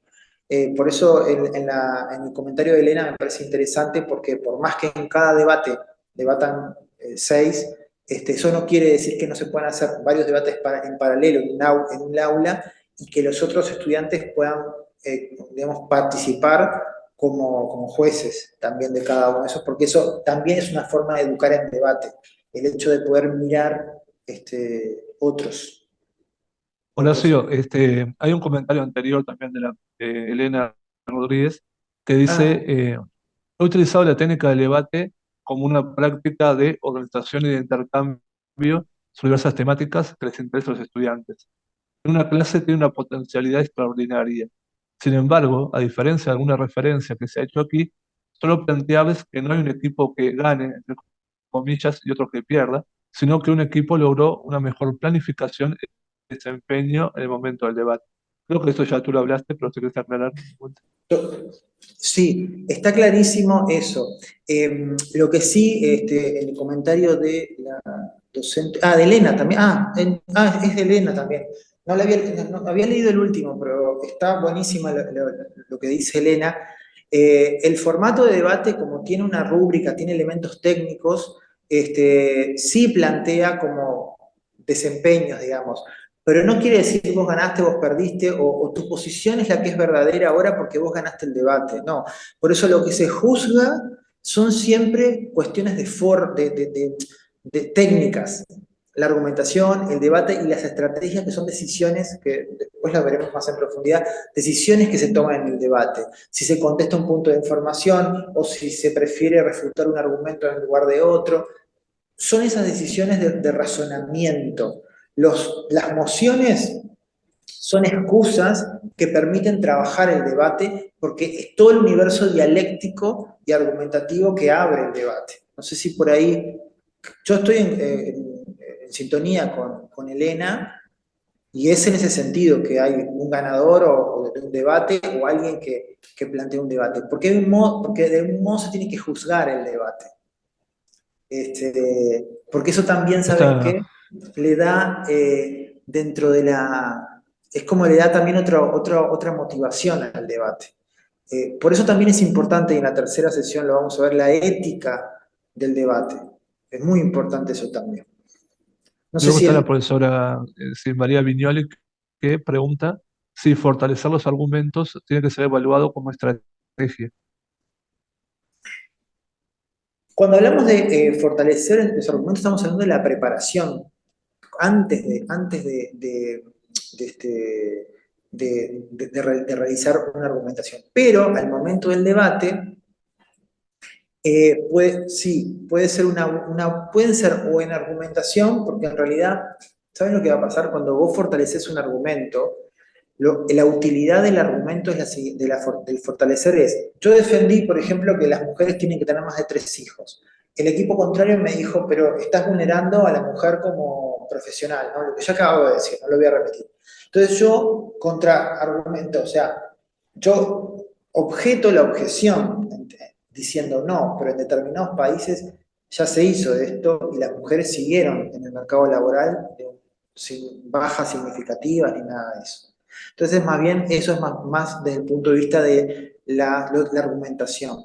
En un debate en general, la estrategia se puntúa en las decisiones de contestar o no a los puntos de información. Por ejemplo, yo estoy hablando y alguien me levanta la mano del equipo contrario para pedirme que quiere hacerme una interrupción para hacerme una objeción. Entonces yo, si digo que sí, si digo que no, por ejemplo, si nunca permito que nadie me objete nada, eso en estrategia es negativo porque está dando a entender que mis argumentos son poco sólidos, o sea, que tienen poca fortaleza en el sentido que no puedo sostener una objeción externa.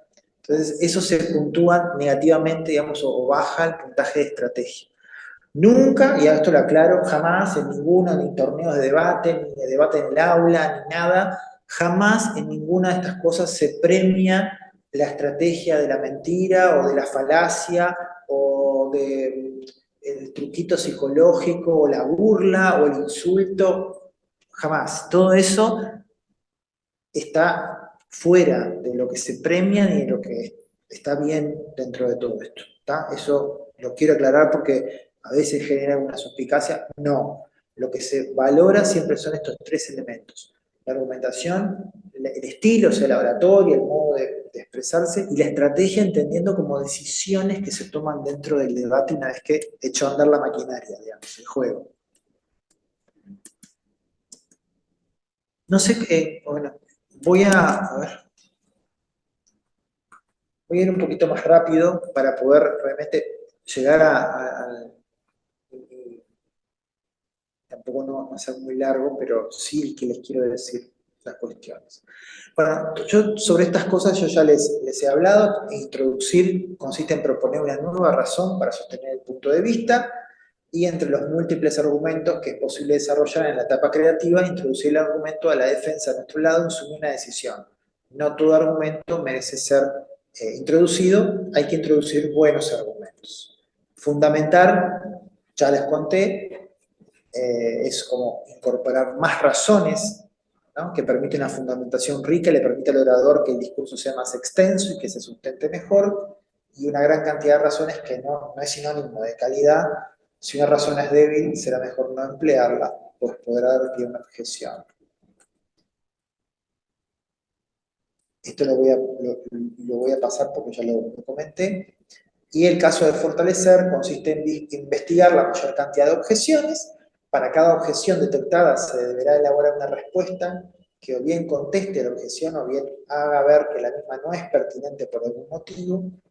y fortalecer los argumentos protege al orador porque le permite contestar sin necesidad de tener que elaborar una respuesta elocuente de manera improvisada. Ahora, análogamente a lo que acabamos de decir, ¿qué pasa cuando son los argumentos del otro lado? O sea, yo estoy defendiendo, pongámosle, el uso del lenguaje inclusivo. Pero yo digo, bueno, ¿qué hago con los argumentos de los que no defienden el lenguaje inclusivo? Yo también tengo que hacer algo, me tengo que hacer cargo de eso. No basta con ver qué hago con los argumentos de mi lado. Y aquí puedo hacer tres cosas. Conocerlos, elaborar una fundamentación para ellos y elaborar refutaciones. O sea, en primer lugar, conocerlos. O sea, consiste en crear todos los argumentos posibles que podrían defender el otro lado del debate. O sea, a ver, para hacerles claro, es como si yo hiciera la argumentación, pero de la otra parte. Me tomo el trabajo de hacer la argumentación de la otra parte. Pero para eso tengo que ponerme en los zapatos del otro. O sea, encontrar la mayor cantidad de buenos argumentos que puedan sostenerse.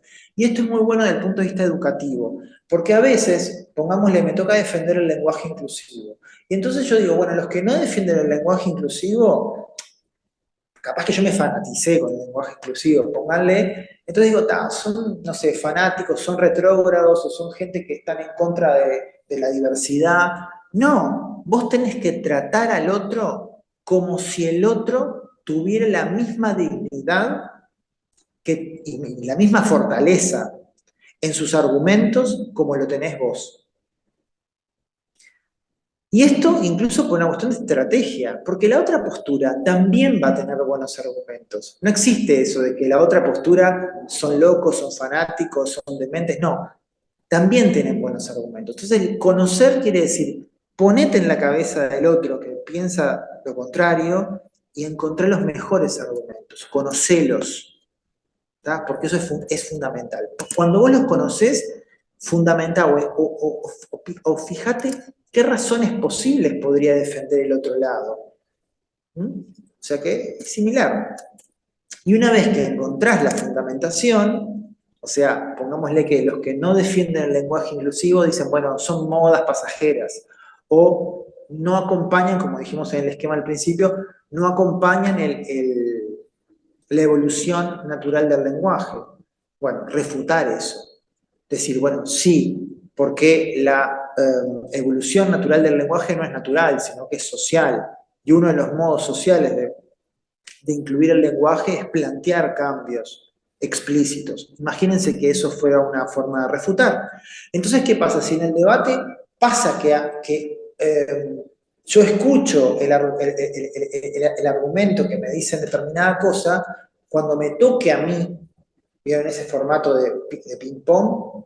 Cuando me toque a mí, lo que va a suceder es que, nada, yo voy a poder refutar porque yo ya he pensado una refutación. O sea, ¿qué es refutar? Es crear una objeción al argumento general, y no solamente el argumento general, sino también a sus fundamentos, y las objeciones deben ser sobre la posición razonablemente presentada. Ojo, no sobre hombres de paja, sobre la construcción de hombres de paja. Voy a ver si hay alguna otra pregunta aquí, veo que no. Entonces vamos a ir ya redondeando estos últimos dos puntos, son muy útiles, pero son bastante breves como para poder desarrollarlos en esta sesión, tal como tenemos previsto. Bien, hemos dicho la argumentación, el formato de debate, las estrategias para crear argumentos, lo que podemos hacer con los argumentos en el ámbito del debate. Ahora vamos a ir al tema de las preguntas. Pueden surgir preguntas en el ámbito de los puntos de información o en el ámbito de la argumentación del otro lado, del debate, de la posición contraria. Y hay una cosa que tenemos que saber, que en cualquier discusión o discusión en el sentido de intercambio dialéctico, las preguntas, es muy importante saber que ante las preguntas de otra persona nosotros tenemos una cierta libertad que nosotros a veces no nos damos cuenta. Y voy a eso. Cuando nosotros nos hacen una pregunta, siempre tenemos la posibilidad de contestar o no contestar la pregunta. O sea, como posibilidad teórica, ¿no? Pero hay otra cosa más que podemos hacer. Aceptar o no aceptar la formulación de la pregunta, o sea, los términos en los que viene dada la pregunta. ¿Está? Cuando tenemos estos dos elementos claros, o sea, yo puedo contestar o quedarme callado, pero yo puedo aceptar la pregunta tal como viene o impugnarla o hacer algo con eso, bueno, no aceptarla así tal como viene. Bueno, ahí yo cuando sé que tengo esas opciones, ahí se me abre un cuadro de 2 por 2, o sea, 4 opciones, en los cuales yo digo, bueno, ¿qué cosas puedo hacer cuando alguien me pregunta algo? Pues bien, si yo acepto la formulación de la pregunta y contesto la pregunta, entonces estoy respondiendo, ¿tá? No estoy diciendo nada nuevo, esto es simplemente, ya sé que es obvio, pero bueno, es una de las opciones. Por ejemplo, si dice, a ver, ¿por qué el proyecto fracasó? Alguien me pregunta. Y yo decía, bueno, mire, fracasó porque no hubo los recursos suficientes o porque no teníamos experiencia, en fin. Yo estoy dando una respuesta a una pregunta. ¿Se entiende? Bueno. Ahora, ¿qué pasa si yo acepto la formulación pero no la contesto? Bueno, la ignoro. Ignorarse no quiere decir quedarse calladito en la boca, ¿no? O sea, en plan mutis, ¿no? Si alguien me dice, ¿por qué el proyecto fracasó? Bueno, ahora no le puedo contestar, pero cuando tengamos la información suficiente, se lo contestaré, ¿no? Póngale, o sea, es una forma de no contestar. Aunque haya palabras involucradas, yo opto por no contestar. Pero entre estas dos opciones yo acepté la formulación de la pregunta. Ahora, lo que también podemos hacer es impugnar, esto quiere decir, ni contestar la pregunta ni aceptar la formulación. Si, por ejemplo, nosotros dijéramos, alguien nos pregunta, ¿por qué el proyecto fracasó? Una de las formas de impugnar, por ejemplo, es contestar con otra pregunta. ¿Qué le hace pensar a usted que el proyecto fracasó? Toda pregunta siempre tiene una afirmación incluida. Por ejemplo, si digo, ¿por qué el proyecto fracasó? Si le sacan el por qué, les queda una afirmación. El proyecto fracasó. Entonces yo lo que estoy impugnando al no aceptar la formulación es la afirmación que trae implícita, ¿no? Pero esto sucede hasta con cosas absurdas, ¿no? Si yo te digo, ¿cuál es tu nombre? Lo que está implícito es que vos tenés un nombre, ¿no? Entonces yo podría decirte, ¿qué te hace pensar que yo tengo un nombre? Es medio ridículo, porque en realidad, pero para que ustedes vean, ¿no? Que siempre, porque si vos decís, no sé, cómo se construye un, no sé, un teorema. Entonces hay que decir, ¿pero se construye un teorema? ¿O se lo inventa? ¿O se lo descubre? ¿No? ¿Entienden? O sea, yo podría impugnar siempre la afirmación implícita que está metida dentro de una pregunta. Entonces yo no contesto, o sea, por ahí contesto con una pregunta para disparar, pero tampoco acepto la formulación. Y en el último caso es la reformulación. O sea, no solamente no acepto la pregunta, o sea, perdón, no acepto la pregunta, pero sí la contesto. ¿Y por qué reformulación? Si alguien me dice, ¿por qué el proyecto fracasó? El proyecto se dilató en el tiempo, o el proyecto cambió su perspectiva, su cronograma temporal. Entonces, en lugar de ser de un año, se reprogramó para un año y medio. En todo caso, usted debería preguntar por qué se reprogramó. Y yo le voy a contestar, se reprogramó por tal y tal motivo. Esto que acabo de hacer es impugno la pregunta, la reformulo, en este caso cambio fracaso por reprogramación y contesto por qué se reprogramó el proyecto. Entonces, en el ámbito de un debate, en el ámbito de una discusión, siempre está la posibilidad de poder hacer estas 4 cosas. Bueno, a veces no, por cuestiones éticas o por cuestiones obvias, o legales o lo que fuera, no está la posibilidad, por ejemplo, de no contestar, en fin. Pero en términos teóricos, digamos, siempre está la posibilidad de poder hacer alguna de estas 4 cosas.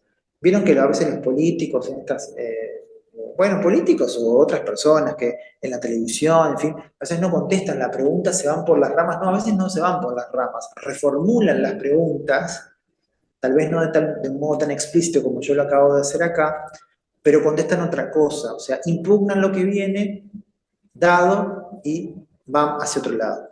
Yo esto lo contesto, lo digo no como un truquito, sino como un espacio de libertad. ¿Por qué? Porque en la pregunta, quien domina a través de preguntas tiene el poder. Por ejemplo, Sócrates, ya que hablábamos de Sócrates, en fin, todo lo que es la mayéutica, toda la cuestión, y el arte de las preguntas. Vieron que a veces en los diálogos platónicos está como esa sensación de que ¿por qué contestan y contestan? ¿No? ¿Por qué no salen de esa lógica de pregunta-respuesta en la que Sócrates tiene ¿no? el predominio de la pregunta, ¿no?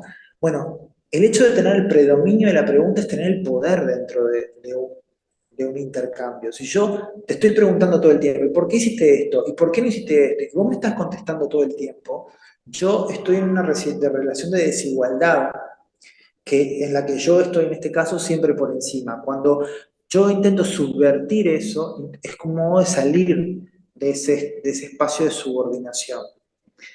No estoy haciendo acá una teoría política de la pregunta, sino simplemente lo que estoy diciendo es que desde el punto de vista práctico, la pregunta uno puede escapar, uno no siempre tiene que entender la pregunta como algo que tiene que responder o no responder, sino que siempre está el modo de reformular, de redefinir, de impugnar las cosas. Y eso también le da sal al debate. Lo mismo que con las definiciones, uno puede impugnarlas, así también las preguntas. Para finalizar, solamente voy a esbozar una cuestión que también es parte importantísima, en este caso volviendo a lo que es la teoría pragmadialéctica de la argumentación, todo lo que es el tema de las premisas implícitas. No lo voy a desarrollar, simplemente lo voy a decir, pero todo razonamiento siempre supone algo, así como las preguntas siempre tienen una afirmación implícita, todo razonamiento tiene supuestos y premisas que no están explicitadas. Y algo importantísimo dentro del debate es que, algo importantísimo dentro del debate es que para construir objeciones, nosotros primero tenemos que detectar cuáles son esas premisas implícitas que está en el discurso del otro o en los argumentos del otro, para poder detectar los supuestos, para ver si podemos objetar esas suposiciones. Entonces, todo razonamiento supone algo, estas suposiciones se conocen como premisas implícitas, que también están en el libro que yo les recomendé, y a partir de las premisas implícitas se pueden construir objeciones a los razonamientos. Todo esto, bueno, después lo vamos a ir viendo con más profundidad, pero es parte también de lo que enriquece, o otras herramientas que enriquecen de un modo práctico el hecho de plantear un debate.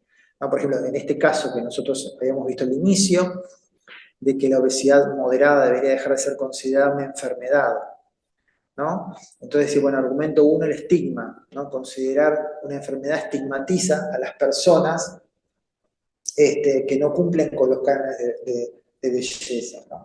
Entonces, uno piensa, bueno, entre el argumento 1 y el punto de vista hay una serie de elementos que yo no estoy considerando. Algunos que capaz que no se pueden objetar, ¿no? ¿Por qué la estigmatización es mala? ¿No? O sea, uno podría decir, lo que está supuesto es que estigmatizar está mal.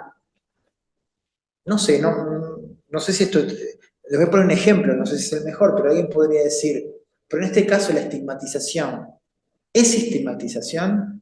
¿Es mala en sí mismo como para poder decir que hay una relación entre la estigmatización y negar un problema de salud? O sea, uno podría definir determinados elementos que están implícitos para, digamos, tener una cantera, digamos, de objeciones. Esto, por supuesto, lo estoy enunciando simplemente, pero quiero decir que las objeciones no es simplemente que a mí se me ocurren en el momento, sino que yo puedo crear objeciones a partir de las cosas que están implícitas en el discurso del otro, que siempre están implícitas en esos razonamientos, Y si yo las hago explícitas y las cuestiono, ahí tengo una mina o una cantera, digamos, para crear objeciones.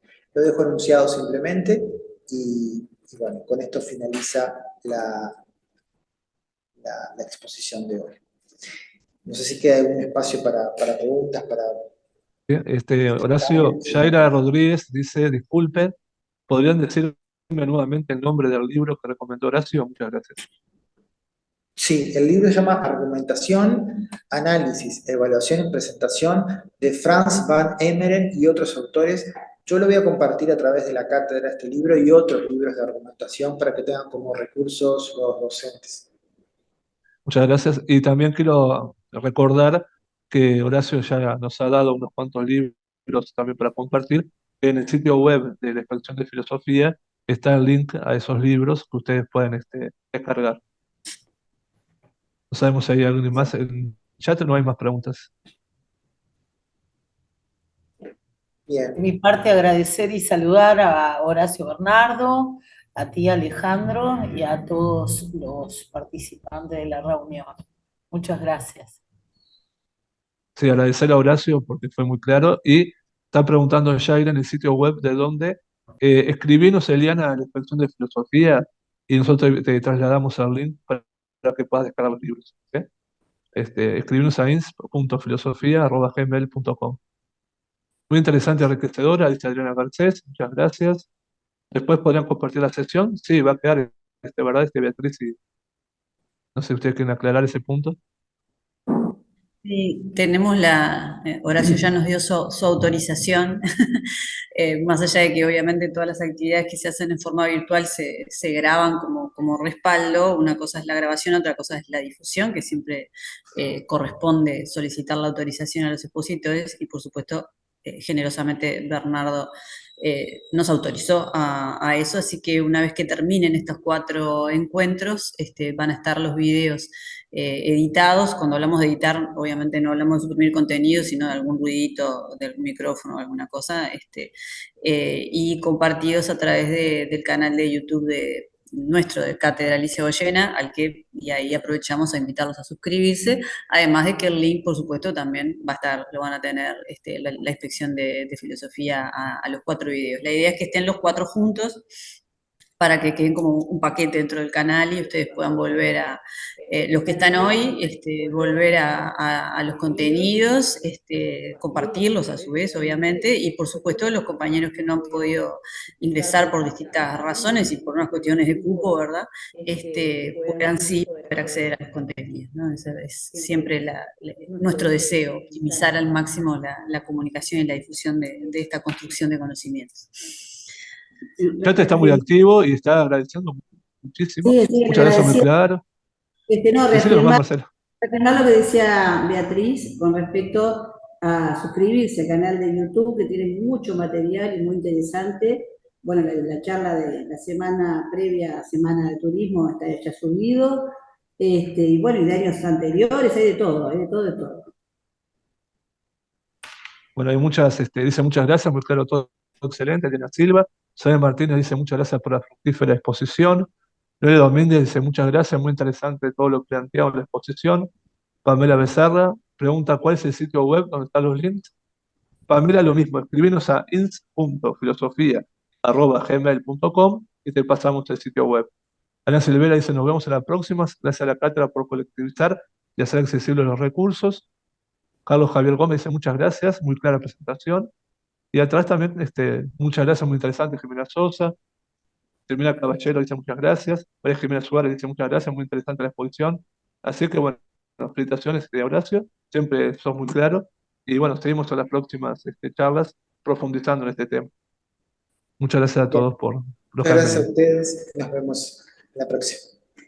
Bueno, excelente nivel, dice acá también el chat. Muchas gracias. Horacio, jueves a todos. Muchas Hasta luego, gracias. muchas gracias a todos. Nos vemos.